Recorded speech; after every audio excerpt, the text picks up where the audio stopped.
Shalom, shalom. Nous bénissons le Seigneur pour ce matin encore, qui nous a fait la grâce d'être devant sa parole, que nous voulons partager encore aujourd'hui, devant nos frères et nos sœurs. Et avant de commencer, comme nous avons l'habitude, nous allons prier notre Dieu. Père éternel, Dieu Tout-Puissant, toi qui as créé les cieux, la terre et tout ce qui s'y trouve, les visibles et les invisibles, tu es le Dieu Tout-Puissant, nul n'est comparable à toi. Je t'élève à ce moment devant cette parole pour exhorter nos cœurs, pour fortifier notre âme et persévérer dans la foi. Je t'appelle à cet instant, dans le nom de Jésus-Christ, ton Fils bien-aimé, notre Seigneur et Sauveur, celui qui est mort à la croix, qui était mort à la croix, qui est ressuscité et qui est assis à la droite de Dieu Tout-Puissant. Viens Seigneur ce matin, préparer nos cœurs à écouter ta parole. Viens Seigneur ce matin, à ouvrir nos sens pour que Seigneur, nous puissions nous approcher de toi, venir devant toi, dans l'assurance et dans la foi en ton Fils Jésus-Christ, notre Seigneur et Sauveur. Bénis ceux qui vont écouter cette parole. Et Seigneur, que ton Saint-Esprit vienne nous parler. Dans le nom de Jésus-Christ, notre Seigneur et Sauveur, nous avons ainsi prié. Nous disons Amen. Amen. Je bénis le Seigneur. Mon nom c'est Prophète Amos. D'autres gens me connaissaient par le passé par le nom de Prosper. Mon autre nom c'est Ngarukié. La parole que Dieu nous a donnée aujourd'hui, c'est la parole qui est écrite dans Luc au chapitre 7, les versets 11 jusqu'au verset 15, jusqu'au verset 16. Nous allons lire dans Luc chapitre 7, les versets 11 jusqu'au verset 16. La Bible dit, le jour suivant, Jésus alla dans une ville appelée Naïn. Ses disciples et une grande foule faisaient route avec lui. Lorsqu'il fut près de la porte de la ville, voici on portait en terre un mort, fils unique de sa mère qui était veuve. Il y avait avec elle beaucoup de gens de la ville. Le Seigneur l'ayant vu, fit ému de compassion pour elle et lui dit, ne pleure pas. Il s'approcha et toucha le cercueil. Ceux qui le portaient s'arrêtèrent. Il dit, jeune homme, je te le dis, lève-toi. Et le mort s'assit et se mit à parler. Jésus le rendit à sa mère. Tous furent saisis de crainte. Et ils glorifiaient Dieu, disant un grand prophète apparut parmi nous et Dieu a visité son peuple. Bien-aimés dans le Seigneur, voici l'histoire qui s'est passée dans une ville et la Bible nous décrit comme la ville de Naïn. Et cette histoire s'est passée alors que ce jour-là, il y avait un groupe de gens qui étaient derrière le Seigneur Jésus-Christ, qui marchaient derrière lui. Je m'imagine qu'ils étaient dans l'adoration, à voir ce que le Seigneur accomplissait, à voir comment Jésus guérissait les malades. Et ce groupe de gens qui marchaient sur cette route, et va faire les rencontres avec un autre groupe, cette fois-là, un groupe qui transportait une mort. C'est-à-dire quoi? Il y avait les rencontres, une confrontation entre un groupe de la vie et un groupe de la mort. Et c'est là que nous allons voir comment le Seigneur Jésus-Christ va intervenir. Et la Bible dit au verset 13, le Seigneur Jésus eut compassion et dit à la veuve, ne pleure plus. Ne pleure plus. Le thème que Dieu nous a donné aujourd'hui s'intitule « Ne pleure plus ». Ne pleure plus, toi qui pleures.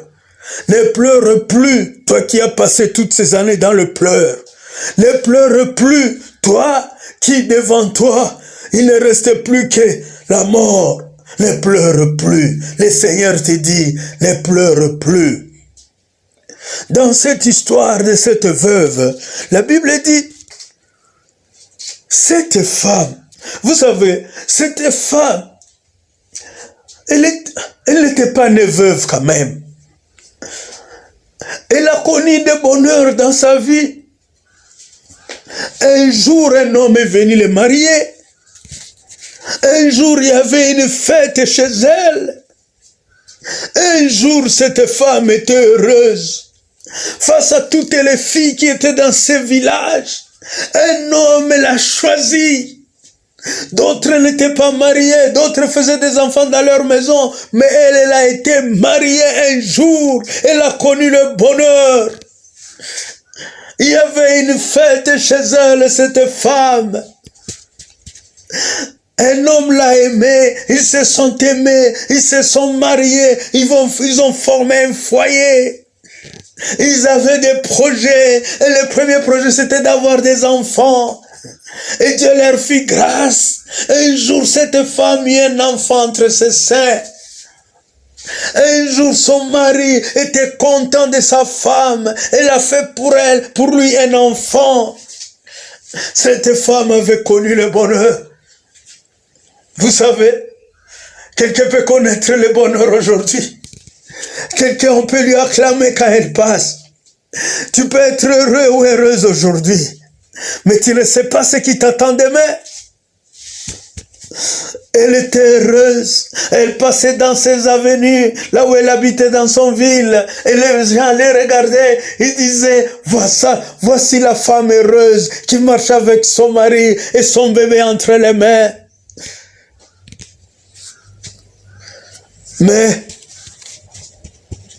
Mais, il y a un mais. Un jour, la vie va basculer pour cette femme. Vous savez, si Dieu te donne la vie heureuse aujourd'hui, souviens-toi des gens qui souffrent. Parce que demain ne t'appartient pas. Cette femme qui était heureuse, un bon jour, elle entendit son mari lui dire, je me sens mal. Je me sens malade, appelle un médecin, on appelle un médecin, on l'a amené à l'hôpital et son mari mourut. Oh, quel malheur! Le malheur a frappé à la porte de cette femme qui était heureuse. Elle perdit son mari. Oh, tout le monde l'a consolée et disait, sois forte, Dieu va te donner notre mari.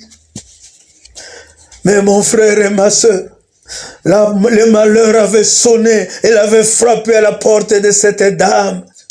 Elle a perdu son mari et quelques jours après ou quelques années après, tel qu'il restait avec son fils unique, la Bible dit qu'elle avait un fils unique. Un jour, un autre jour de malheur vint encore dans la vie de cette femme. Le malheur ne la quitta pas. Elle revient encore un autre jour, alors qu'elle tentait d'avoir de la joie avec son fils, voir son fils grandir. Elle se disait, mon fils va se marier un jour, elle va me faire des bébés, je vais prendre mes petits-enfants entre mes mains. Et tout à coup, son fils, il dit, maman, j'ai mal au ventre. Il dit quoi? J'ai mal au ventre. Cette femme ne comprenait pas ce qui lui arrivait. Et tout à coup, le fils mourit. Le fils unique mourit. Après avoir perdu son mari, le voilà que sa vie commence à descendre aux enfers, cette femme. Le malheur frappa 2 fois dans sa vie. Elle était veuve, les voici devenus encore sans enfant. Oh, elle qui fut mariée, elle devient veuve, perdit son fils unique, quel malheur, quelle misère. Et vous savez, ici en Afrique, une femme comme ça, on la traite de sorcière. On dit voilà, elle a tué son mari. Comme elle est sorcière, elle n'était pas rassasiée. Elle vient de manger son fils. Et vous savez, tout son village attendait à ce que, après l'enterrement de ses fils, cette femme-là sera lapidée par des pierres, parce que c'est une sorcière. Voilà comment la vie d'une personne peut basculer. Et cette femme pleurait. Elle pleurait. Mais tandis qu'elle pleurait, tandis qu'elle était avec tout son village qui l'accompagnait dans son malheur, qui allait à l'enterrement de son enfant, quelque chose va passer, quelque chose d'inattendu va arriver à cette femme. Dans ses pleurs, la Bible dit qu'il y avait un autre groupe qui venait devant elle, avec son groupe de malheur et de misère, qui transportait la mort. Une personne morte. Et c'était le Seigneur Jésus-Christ. Et qui va intervenir. Et si face à tous ces malheurs, cette veuve, il y avait quelqu'un.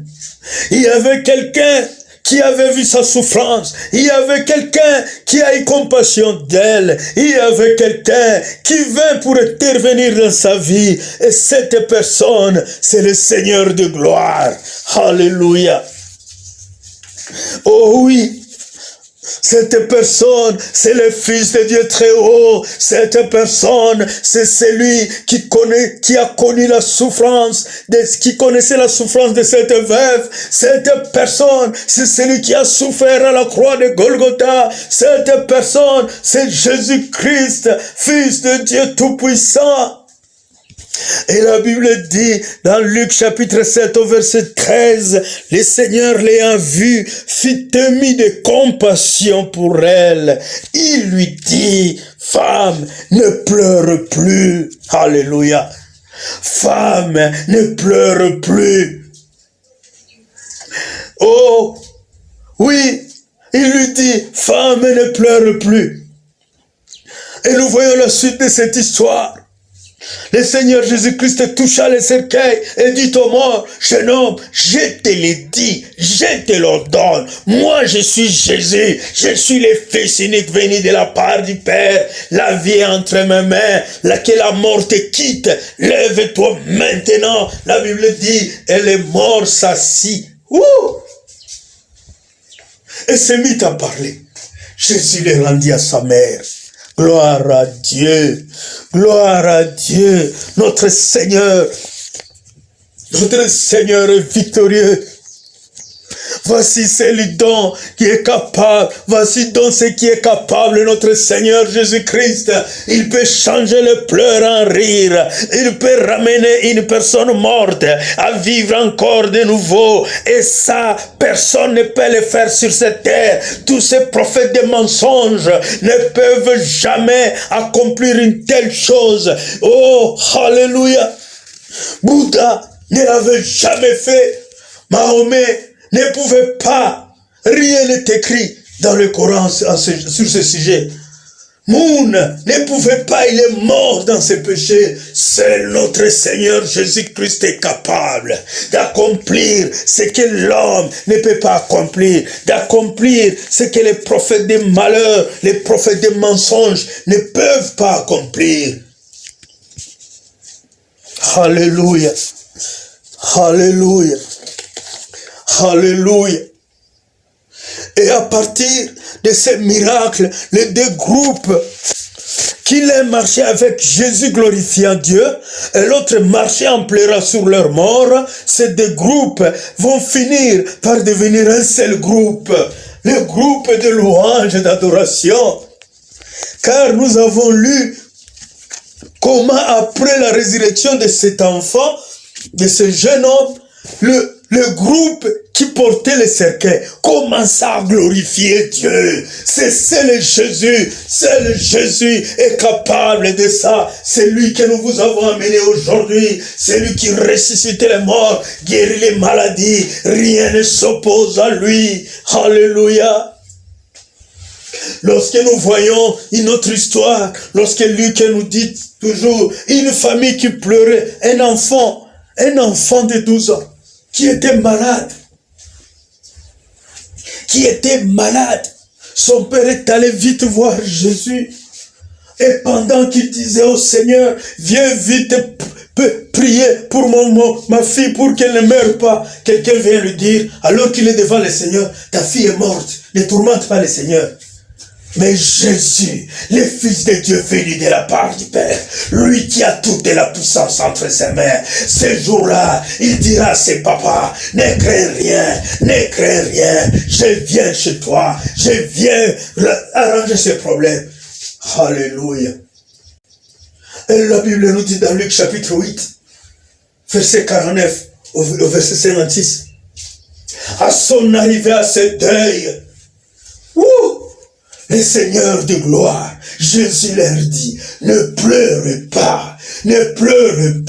J'aime pas les gens qui pleurent, parce que la personne ne meurt pas, elle dort. Ils ont dit quoi? La fille est morte, les médecins ont attesté, elle ne respire plus, son cœur ne bat plus, elle est morte. Jésus leur a dit, ne pleurez pas, car rien ne résiste à ma volonté. Alléluia. Et la Bible dit, ressuscita la fille. Voici ce que peut faire ce Seigneur que nous vous présentons aujourd'hui, chers bien-aimés dans le Seigneur. Ne pleure plus. Je vais m'adresser à toi qui pleures aujourd'hui. Je vais m'adresser à toi aujourd'hui. Je veux m'adresser à toi qui ne fait que pleurer. Tes malheurs sont nombreux et la misère t'accompagne.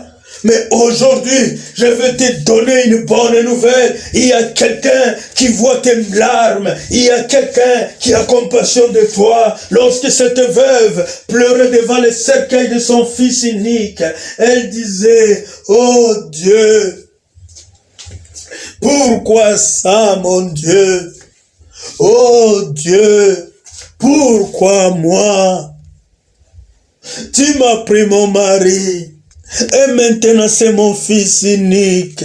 Oh mon Dieu, quel mal j'ai fait pour toi. Elle criait très fort. Oh Dieu, pourquoi tu es injuste envers moi? Quel mal je t'ai fait? Pourquoi tu ne me tues pas à la place de mon fils?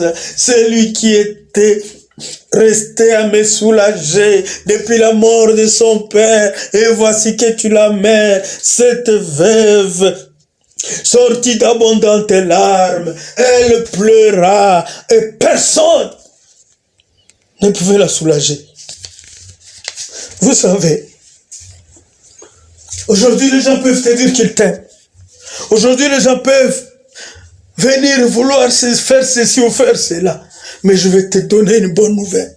Seul est le Seigneur Jésus. C'est lui qui est monté à la croix de Golgotha. C'est lui qui a versé son sang. C'est lui qui a souffert des plaies. Les plaies sur le dos. La couronne des épines. Des clous dans ses bras. Sur ses pieds. Jésus.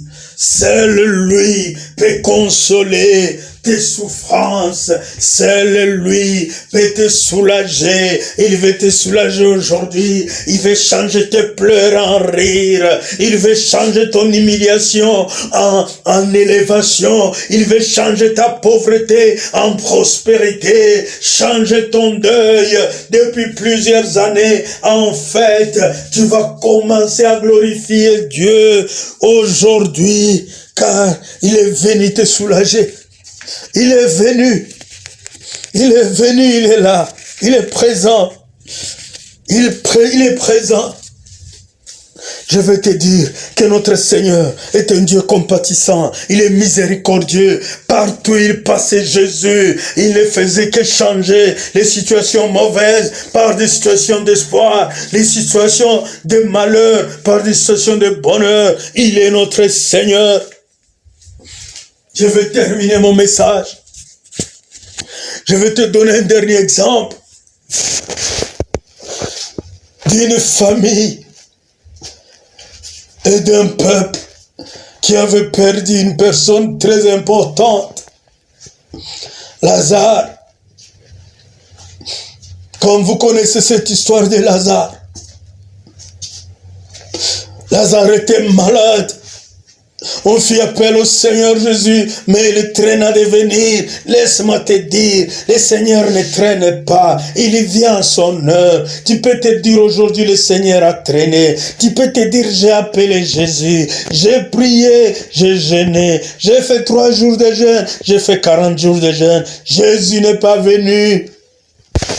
Laisse-moi te dire aujourd'hui, Jésus est ici. Jésus est ici.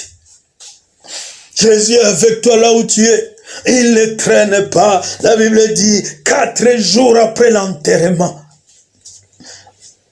Après l'enterrement de Lazare. Alléluia. 4 jours après son enterrement. La Bible dit, tout le peuple était en deuil. Il y avait un deuil chez Lazare. Ses 2 sœurs Marie et Marthe pleuraient le matin, pleuraient la journée. Quand ils pleuraient à la maison, ça ne suffisait pas. Ils allaient aux tombes de Lazare. Elles pleuraient là-bas avec tout le peuple. Mais ce jour-là, Jésus vint. Il vint. Il est Seigneur, il ne tarde pas, dans ses plans. Quand tu vois que le Seigneur tarde à venir, sache qu'il veut faire une chose d'une chose qui va fermer la bouche de tous ceux qui ne croient pas. Et ce jour-là, le Seigneur est arrivé à Béthanie.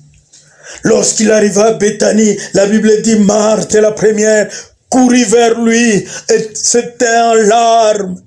Elle était en larmes. Elle disait au Seigneur, Seigneur, si tu étais ici, mon frère ne serait pas mort. Si tu étais ici, quand Lazare était malade, tu l'aurais guéri, tu aurais prié pour elle, elle serait guérie, il serait guéri. Maintenant il est mort, c'est trop tard. Marie, lorsqu'elle vint, elle dit la même chose au Seigneur. Seigneur, si tu étais ici, mon frère ne serait pas mort. Mais laisse-moi te dire, mon frère et ma sœur, le Jésus que nous prions, il ne vient jamais en retard.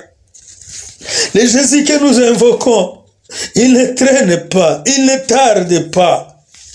Il est fidèle. Il est fidèle. Il vient à son heure. Et Jésus les regarda et leur demanda, où l'avez-vous mis? Et la Bible dit dans Jean chapitre 11, et verset 33, Jésus la voyant pleurer. Lorsque Jésus voyait Marie et Marthe pleurer, elle et les Juifs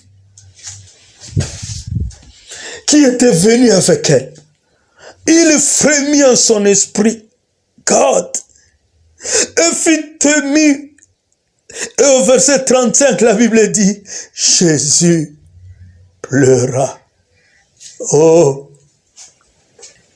Jésus pleura. Jésus pleura. Je vais te dire à toi, mon frère, ma soeur, seul celui qui a connu la souffrance et la mort dans la souffrance à la croix, celui-là, mon frère et ma soeur, celui-là est prêt à compatir à ta souffrance. Seul Jésus peut souffrir avec toi. Seul lui qui voit tes malheurs tes souffrances. Moi, je ne peux rien pour toi, ma soeur et mon frère. Ton pasteur ne peut rien face à ton malheur. Mais seul Jésus. Oui, seul Jésus. Lui seul peut te venir en aide. Et la Bible dit, Jésus pleura. Il s'est mis à la place de Marie. Il s'est mis à la place de Marthe et de tous les Juifs qui pleuraient pour la mort de Lazare. Il ne pouvait pas rester indifférent. Il ne pouvait pas se retenir. La Bible dit, il frémit en son esprit et Jésus pleura. Jésus pleura. Je vais terminer par là, mon frère et ma soeur. Je vais te dire, toi qui pleures, toi qui penses que Dieu t'a abandonné, toi qui as souffert pendant longtemps, tu ne trouves pas de solution pour ta vie, toi qui es malade sur un lit d'hôpital ou à la maison, Jésus compatit avec toi. Jésus pleure avec toi et il vient en ton secours. Aujourd'hui, Jésus vient à ton secours. Aujourd'hui, Jésus vient à ton secours, mon frère et ma soeur. Aujourd'hui, Jésus vient à ton secours. Car quand tu souffres, il souffre avec toi. Quand tu pleures, il pleure avec toi. Il est plein de compassion. Il ne va pas te laisser continuer à souffrir. Il va essuyer tes larmes. Comme il a essuyé les larmes de cette veuve en ressuscitant son fils. Il va mettre fin à tous tes malheurs, à toutes tes souffrances, à toutes tes humiliations. Jésus, Jésus, Jésus, Jésus, Jésus est capable. Lorsque le Seigneur dit, femme, ne pleure plus, c'était la fin. C'est-à-dire quoi? Maintenant, là, la parole que le Seigneur t'a amenée, toi qui m'écoutes, c'est que Jésus te dit, ne pleure plus. C'est-à-dire quoi? C'est la fin de tes pleurs. C'est la fin de toutes les douleurs. La famine, la nudité, les manquements, la pauvreté, la maladie, les deuils. Jésus ordonne que tu ne passeras plus ces choses. Tu ne passeras plus ces choses, c'est fini, Dieu est avec toi, c'est le message qu'il nous a donné pour toi aujourd'hui. Alors il faut que tu fasses certaines choses maintenant, écoute-moi. La première des choses, c'est de croire à la parole du Seigneur. Cette parole qui te donne, ne pleure plus. La deuxième des choses, tu dois arrêter de pleurer. Quand tu crois à la parole, tu arrêtes de pleurer. La troisième des choses, c'est de marcher avec la confiance totale que le Seigneur est avec toi. Il est à tes côtés. Regarde-le à tes côtés. Regarde-le devant toi. Regarde le Seigneur Jésus-Christ devant toi. Persévère dans la foi. Alléluia. Ça, c'est le quatrième point. Le cinquième point, c'est vivre avec la parole de Dieu tous les jours. Alléluia. Vivre avec la parole de Dieu tous les jours. J'ai terminé mon message. Je veux prier pour toi. À partir d'aujourd'hui, sache à marcher en nouveauté de vie avec ton Seigneur. Il est là, il n'est pas loin de toi. Lui qui nous a donné ces messages, il est dans ces messages. Il est devant toi qui nous écoute. Il est avec toi. Il va te sauver. Rien ne résiste à sa volonté. Je veux prier pour toi. Allons dans la prière. Père, dans le nom de Jésus-Christ. Père, dans le nom de Jésus-Christ, notre Seigneur et Sauveur. Je viens à toi comme ton serviteur, celui que tu as oint pour ce message. Seigneur, ta parole, quand elle quitte les cieux, elle vient pour nous guérir. Car tu as dit dans ta parole dans le livre d'Ésaïe, ta parole ne sort pas, elle ne revient pas sans avoir accompli ce que tu as dit. Comme la pluie ne tombe pas sans avoir abreuvé la terre et que la semence puisse pousser. Seigneur, laisse que cette parole puisse toucher quelqu'un, puisse guérir quelqu'un, puisse sauver quelqu'un, puisse ressusciter les morts, puisse ressusciter ceux qui sont dans l'obscurité, puisse nous ressusciter, puisse nous enlever dans l'état de malheur, puisse nous enlever dans l'état d'incrédulité, que nous puissions croire en toi, que nous puissions persévérer avec toi. Tu es notre Seigneur, tu es notre Roi, c'est toi qui nous guides, c'est toi qui nous sauves, tu es notre Seigneur. Seigneur, je t'invoque, oh Dieu, touche quelqu'un, que ce message aille loin, toucher celui qui est à l'hôpital, celui qui est malade, qu'il puisse trouver la vie, celui qui est dans la souffrance, cette veuve qui a perdu son mari, Seigneur, touche-la, cet orphelin, touche, Seigneur, tous ceux qui sont dans des souffrances énormes sur cette terre, qui sont dans l'injustice, qui vivent la vie, qui ne devraient pas vivre. Oh Seigneur, je t'appelle. Bénis ceux qui ont écouté ce message. Et que la gloire revienne à toi et à toi seul. Bénis-nous aussi à qui tu as donné ce fardeau. Dans le nom de Jésus-Christ, notre Seigneur et Sauveur, nous avons ainsi prié. Amen. Amen. Je vous rappelle mon nom, c'est Prophète Amos. Et mon nom d'enfant, c'était Prosper. Que Dieu vous bénisse. Et qu'il vous remplisse de sa grâce. Amen. Amen.